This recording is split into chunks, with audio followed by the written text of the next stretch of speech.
Hey there, it's Shannon Mathchick Myers, and today we'll be going over separation of variables. So our goals for this, it's at the Calculus 2 level, so just kind of a nice, sweet intro to differential equations. We will be recognizing and solving differential equations that can be solved by separation of variables, and then it's always good to use differential equations or any math skill to learn how to solve applied problems. So here we go.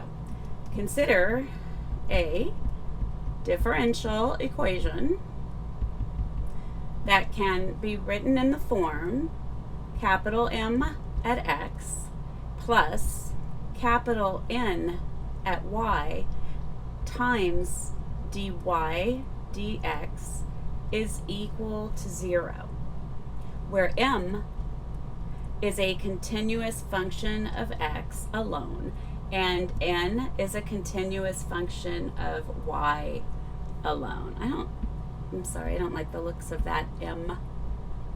There we go. This type of equation allows for all x terms to be collected with dx and all y terms to be collected with dy.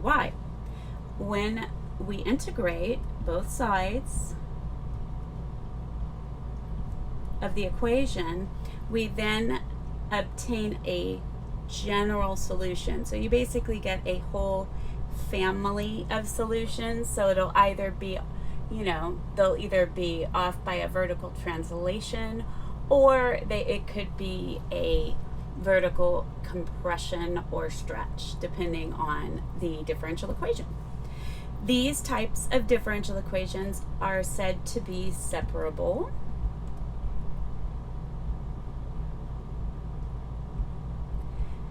And the solution procedure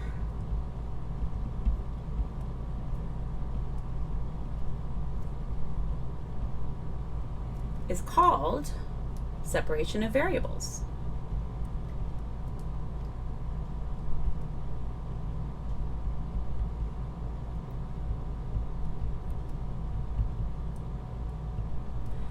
All right, how it works. Finding the general solution of a separable differential equation. So here we go. We have dy dx is equal to 3x squared over y squared. So if you had like y prime, you would want to write it in the Leibniz notation form, which is the dy dx format. That's the way you can separate these differentials. So here we go. If I multiply both sides by y squared and then also by dx, do you see that we will get y squared dy is equal to 3x squared times dx. And then now we're all ready to integrate. So hopefully you're good to go with your basic integration formulas. If not, feel free to review them. When we integrate just some variable to a power and there's no function of a variable being raised to a power, you just increase the power by 1 and then divide by that same number. So on the left hand side we'll get 1/3 y cubed, and then don't worry about adding the constant to that side because you'll still get just another constant. Now on the other side we also have an x squared with respect to x, so it'll be x cubed over 3. When you multiply that by 3, we'll just get x cubed, and then we'll add our constant of integration. And then normally, we might as well make it, you can keep it like that, or you can make it look a little bit prettier.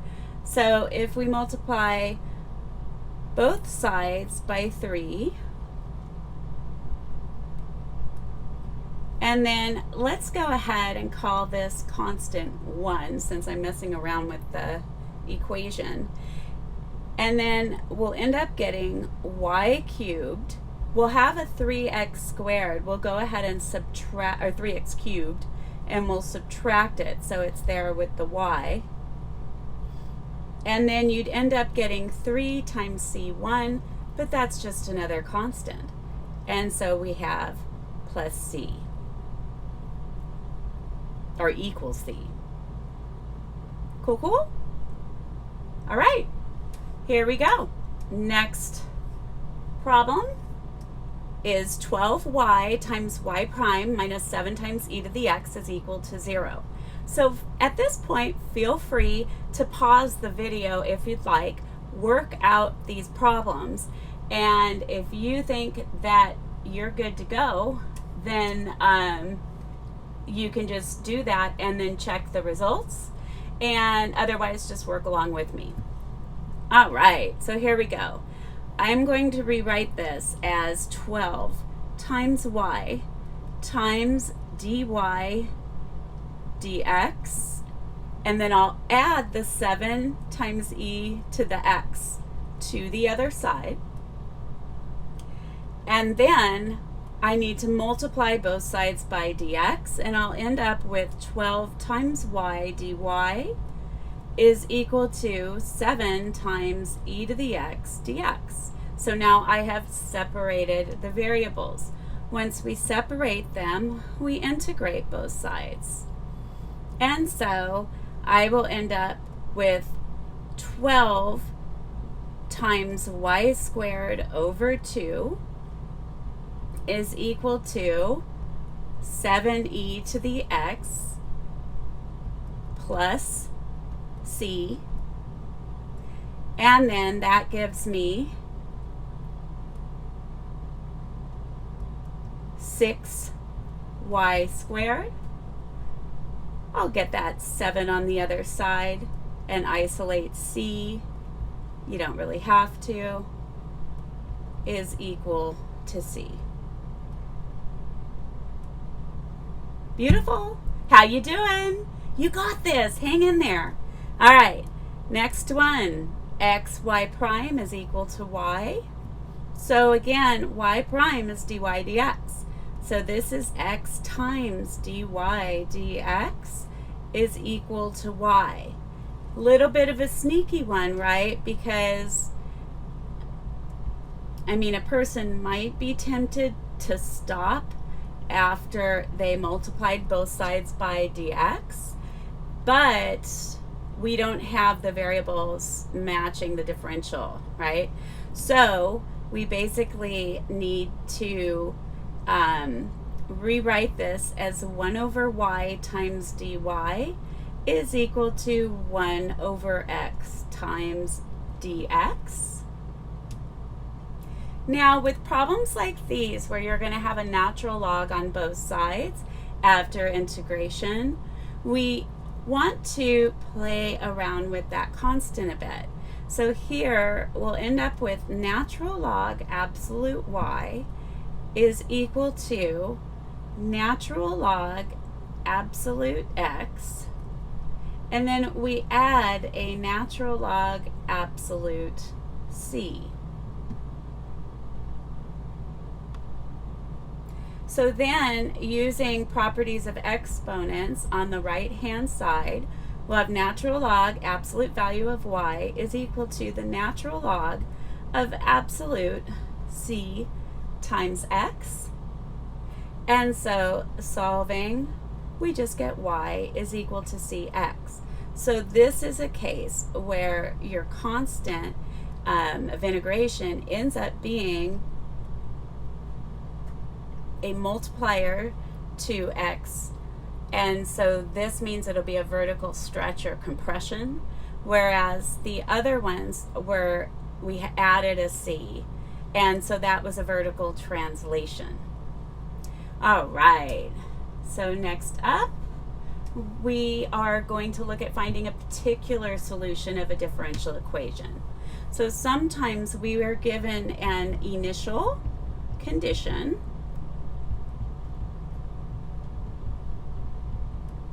which allows us to find the particular solution given that initial condition. So there's basically, most of the time, infinitely many particular solutions depending on what initial condition you were given. So it's not the only one.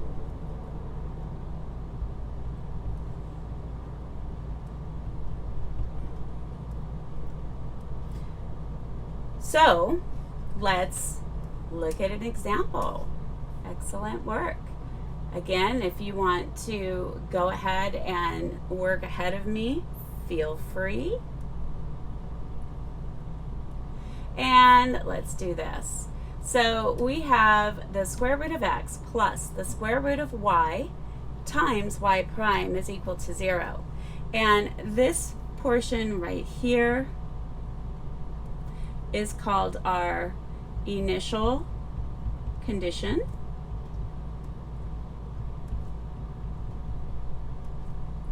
Cool, cool.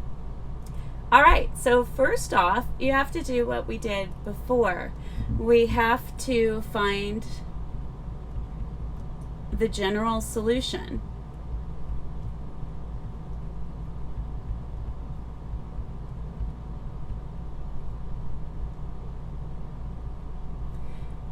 All right, so I'm going to write this as x to the 1/2 to make it easier to integrate, plus y to the 1/2 times dy dx is equal to 0. And so we will end up with y to the 1/2 dy is equal to negative x to the 1/2 dx when we separate. So I just multiplied both sides. First I subtracted x to the 1/2 to the right hand side, and I multiplied both sides by dx. Now, integrating on both sides, I can have that negative be as a multiplier to the integral. We will end up having y to the 3/2 once I increase by 1 divided by 3/2 is equal to negative x to the 3/2 over 3/2, and then I will be adding, I'll call it C1 because I might mess around with this a little bit. All right. Now, actually, you know what? I'm going to just, I know it looks really sloppy, but I'm going to go ahead, and multiply both sides by 3/2.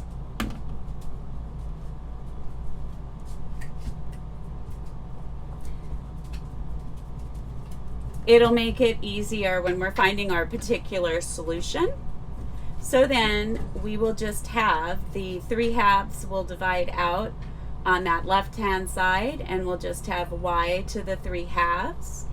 And then on the right-hand side, the 3/2 divides out with the x term. I'm going to add that x term to the left-hand side. And then when I multiply C1 to 3/2, I just get another constant. So I'm going to just call this the constant C. This will be much easier to work with when we want to find our C. So the second part of this, find C, and we're finding C using our initial condition. I'll call that IC, initial condition.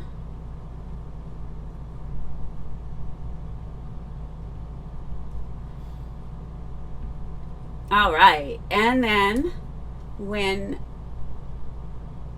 we do that, the initial condition is when I input a 1 for x, I get an output of 9 for y. So I'll put 9 to the 3/2 plus 1 to the 3/2 is equal to C. And so again, inputting for y is equal to 9. That's where I put the 9 there. And for the x, we were inputting a 1 wherever there was an x. All right, so 9 to the 3 halves is the square root of 9, which is 3, and then I cube that result. So I'm going to get 27 plus 1, which is 28, is equal to C. Now I will find the particular solution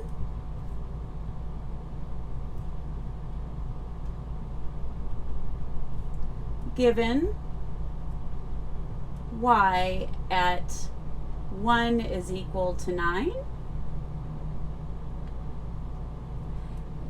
and that shall be y to the 3 halves plus x to the 3 halves is equal to 28. You're just plugging in that 28 for C. So we had C was 28, and that's where we got that number, and we're good to go. And that's our answer. Groovy? All right, excellent. Let's move it on to the next one. So, whoops, it's right here. We didn't have to move very far.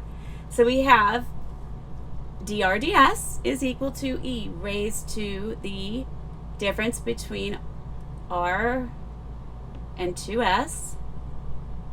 So, 1, find general solution.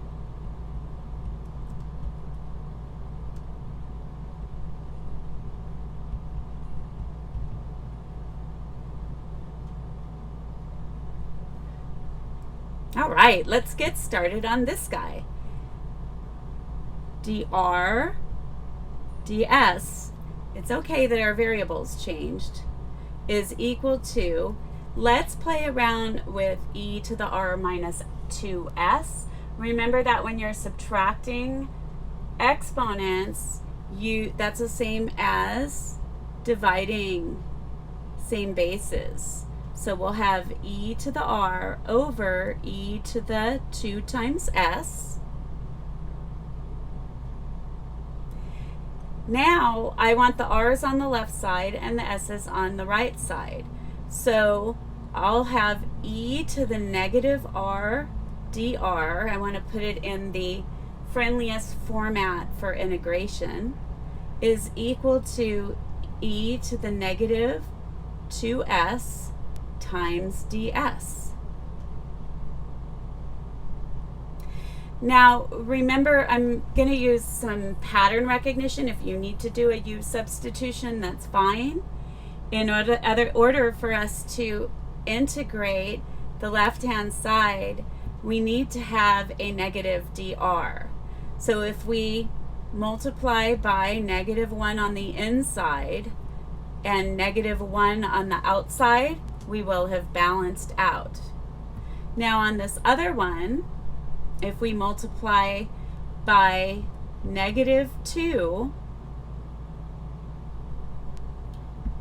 we need to adapt that by -1/2.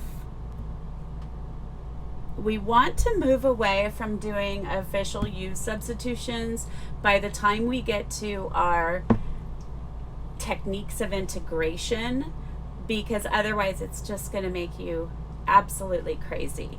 You will be doing so many different changes of variables that you'll freak out. And we don't want that, right? No freaking out. All right, so here we go. We will get negative e to the negative r is equal to -1/2 e to the negative 2s. So basically the derivative of -2s is -2. And so we balance this out by multiplying by negative a half. And the derivative of negative r was negative 1, so we balanced out the left-hand side by multiplying by negative 1. Groovy? Now we also are going to need our constant, all right? So we'll add our constant. And why don't we just put this as constant 1, and then we can multiply both sides by negative 2 just to pretty it up a little bit. And so on the left-hand side, we will have 2e to the negative r, and then we'll add to that, or actually subtract from that, e to the negative 2s, and then that will just be another constant. Negative 2 times c1 will end up being our constant c. And now we need to find c using our initial condition. So I'm going to put that up here.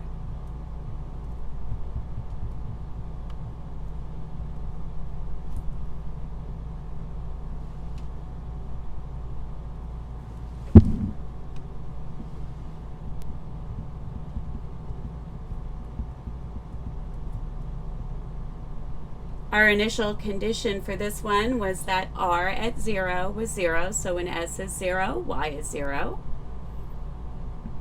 So we will have 2e to the negative 0 minus e to the negative 2 times 0 is equal to c. So that'll give us 2 minus 1 is equal to c. And c is equal to 1. Now, if we hadn't have simplified on this one, we would have actually gotten a different value for c in this particular equation, but it's all equivalent. That's the weird thing about differential equations. So now we're going to find our particular solution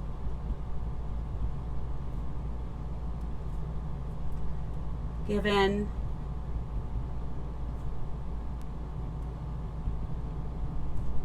r at 0 is 0.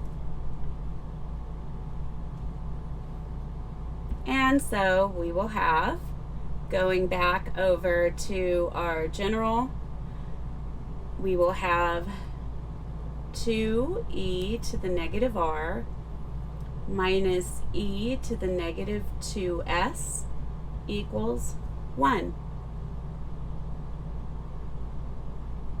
And that's our result.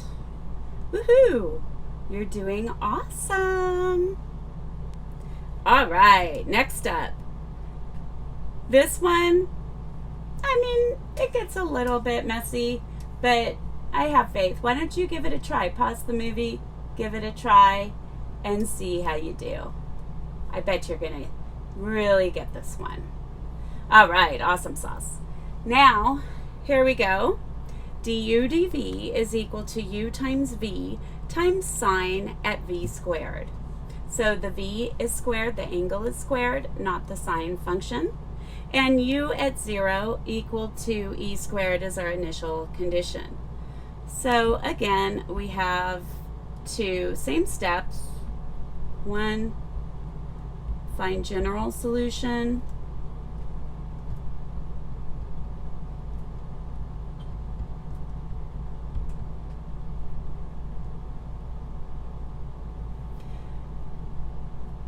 And we will have, let's see what all we have going on here.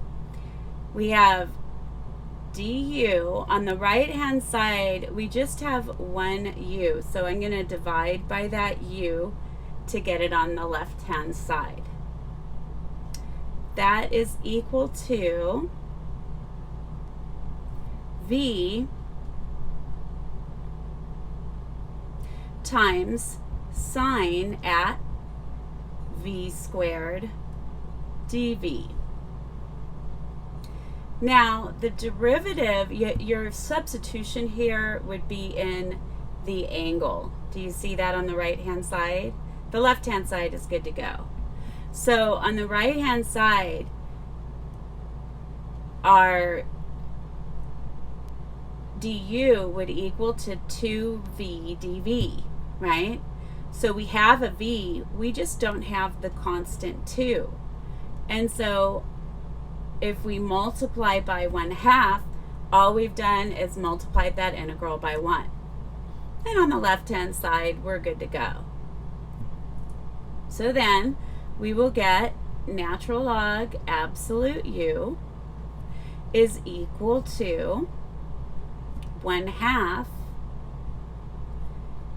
and then we will get negative cosine at v squared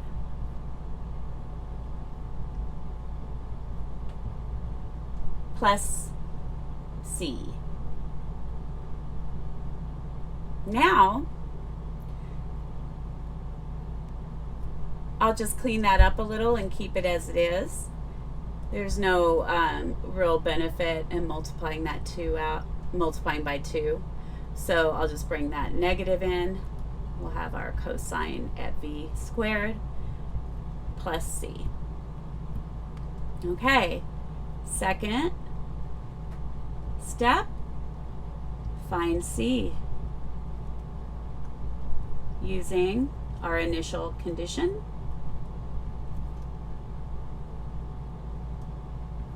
So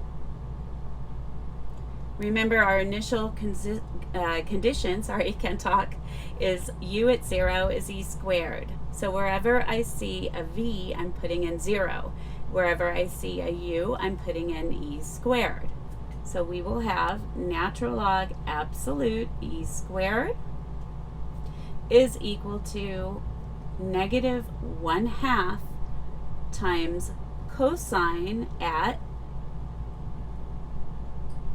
0 squared plus c. Well, 0 squared is just 0. Natural log at e squared is just going to be 2. So we'll get 2 equals negative 1/2. And then cosine is at 0 is 1 plus c. Now I'll be adding 1/2. So 2 is the same as 4/2. So 4/2 plus 1/2 is 5/2. And that is equal to c. And now find our particular solution.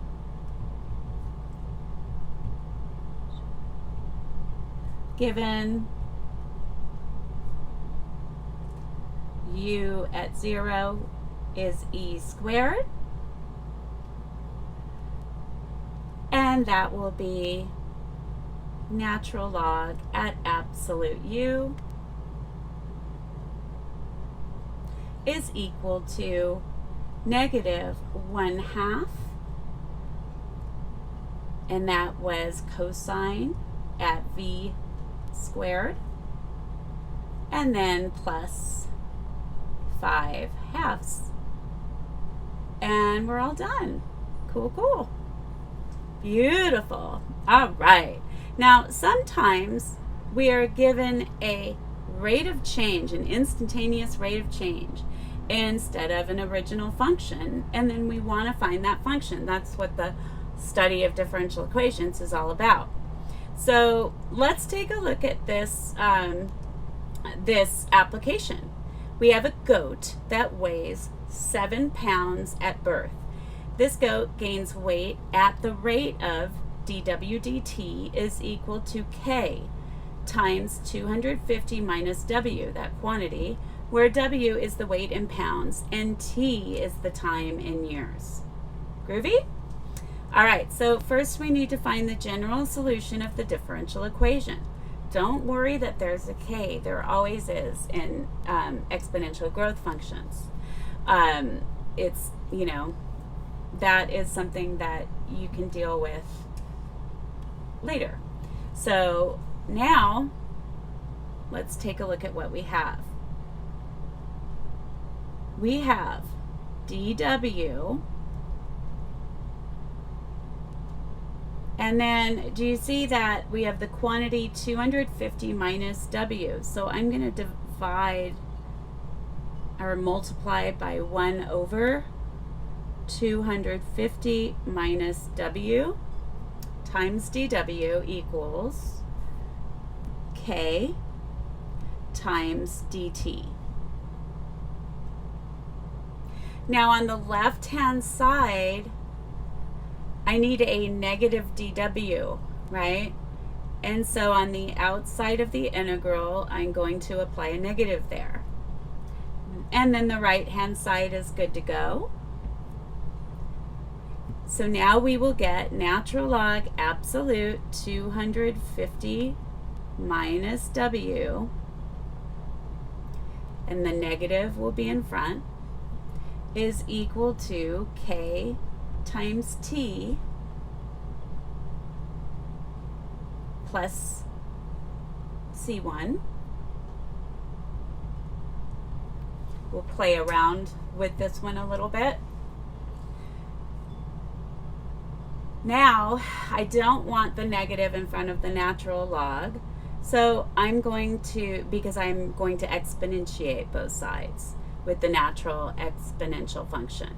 So we'll have the natural log of absolute 250 minus w is equal to negative kt minus c1.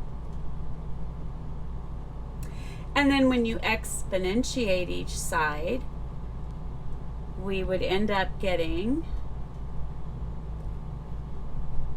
on the left-hand side, 250 minus w. W won't exceed 250, so we don't need the absolute value. And that will equal to e to the negative kt minus c1. But now we've got that trick, right, where you've got that difference of exponents. So we will have 250 minus w is equal to e to the negative kt times e to the negative c1. But isn't e to the negative c1 just another constant? So we'll call that c. And then we'll isolate w, and then we will get e, sorry, hold on one second. We will get c. So this isn't dividing by c, we're renaming that expression c, the e to the negative c1. So we'll have c times e to the negative k times t, and then we would have subtracted 250. Well, I'll show that. We'll be subtracting 250 and we'll still have the negative w. And then we will end up with w is equal to positive 250 minus ce to the negative kt.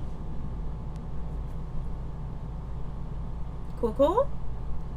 Now, this information here gave us our initial condition. So the goat that weighs 7 pounds at birth. So basically, what does that mean? Weighing 7 pounds at birth means at time 0, there's an output of 7 pounds for this goat, right? So we would have w at 0 is equal to 7. This is our initial condition.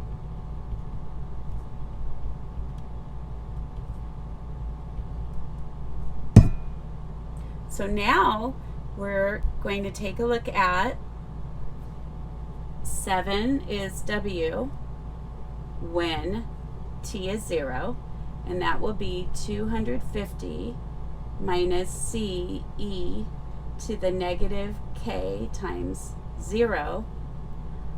So then negative 243, getting that 250 on the other side, is equal to negative c. So c equals 243. And then the general solution will be w equals 250 minus 243 times e to the negative kt.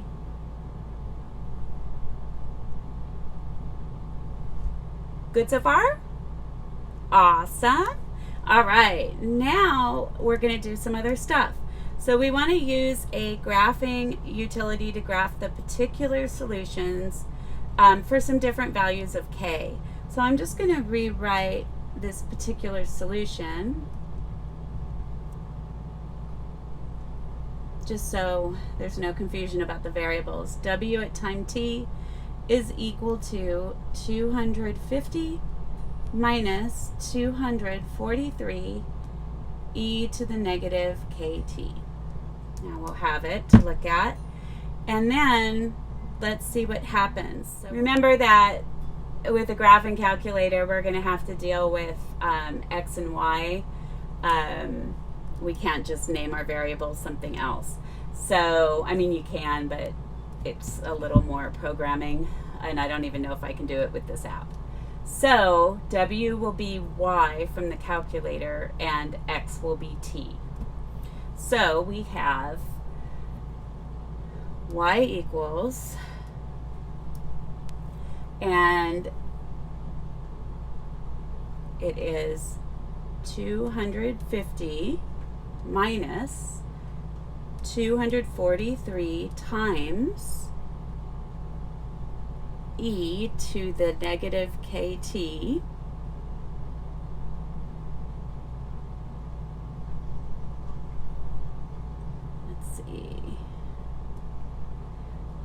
I've been programming on MATLAB, and so it's like I forgot how to use this. Here it is, this calculator. E to the kt. So here we go. We were given different values that we're supposed to use for k, correct? So we will be using first k is equal to 0.8. So I'm going to just graph all of these together, which is nice, right? So if k is equal to 0.8, I'm going to write it as 0.8, and then times our variable x. And that, I'm sorry, that was negative, was it not? So I'll insert and use the negative symbol. And enter. Now, same thing. 250 minus 243 times e. I'm getting the hang of it again. Raised to the negative and 0.9 times our variable. And then we will have for that last one 250 minus 243 times e to the negative. I'll write it as 1 times x. Here we go. All right, sometimes you got to mess with your Zoom a bit, especially if you were doing some plotting of points. All right, so here we go. Look at these three graphs, right? The first one was the, I think if I click on them, This is the first one is the green one. The second one is the one where we have 0.9. The third one is when we have 1. So it's interesting to see that as x approaches infinity, do you see that they all level off, which is interesting, right? And it doesn't even take too long, although I guess if you're thinking of, say, the life of a goat, it might matter. So okay, so here is our graph. I wrote the functions in the same color as the graph, so hopefully you can see that well enough. And for the next part of our show, we will go back to the graphing calculator. I'm just going to go ahead and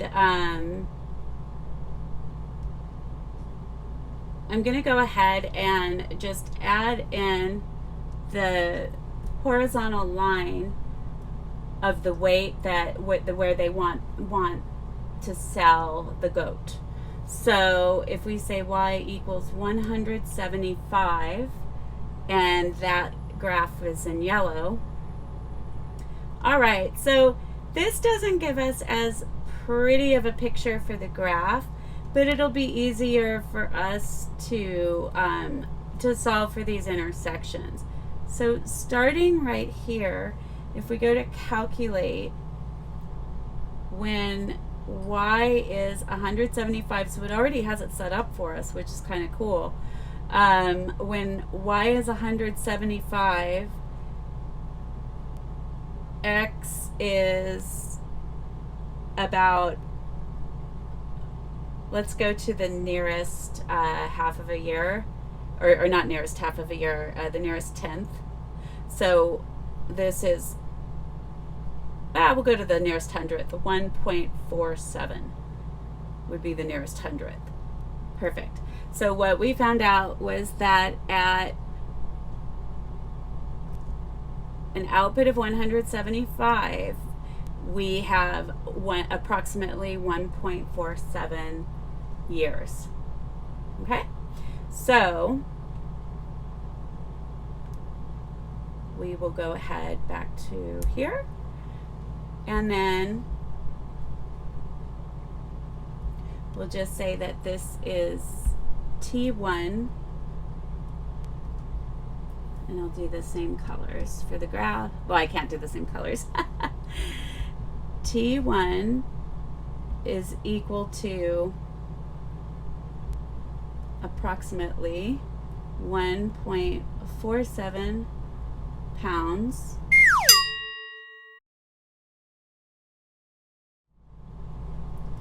That's for K equal to 0.8.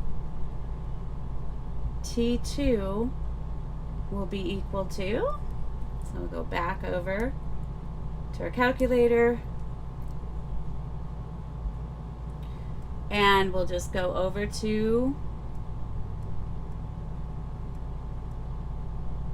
this graph where it sticks. Y is 175, and then it's kind of cool if you go into calculate, it already has y at 175, and you have that corresponding x value. And so this one ends up being approximately 1.31 for the time. 1.31 years. And sorry, that T is in time, not pounds. It's 175 pounds, my bad.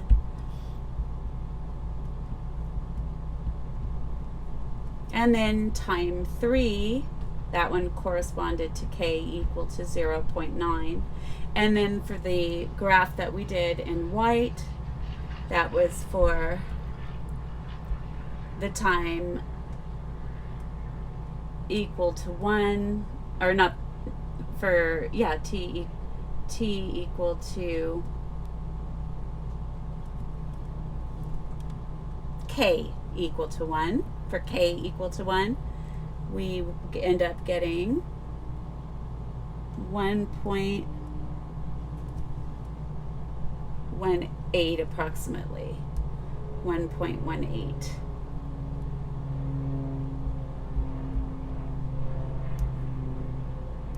All right.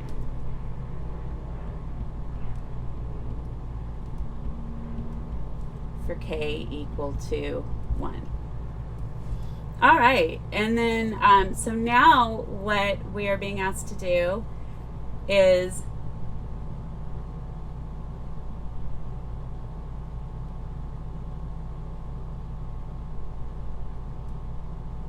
we found it. This is the result.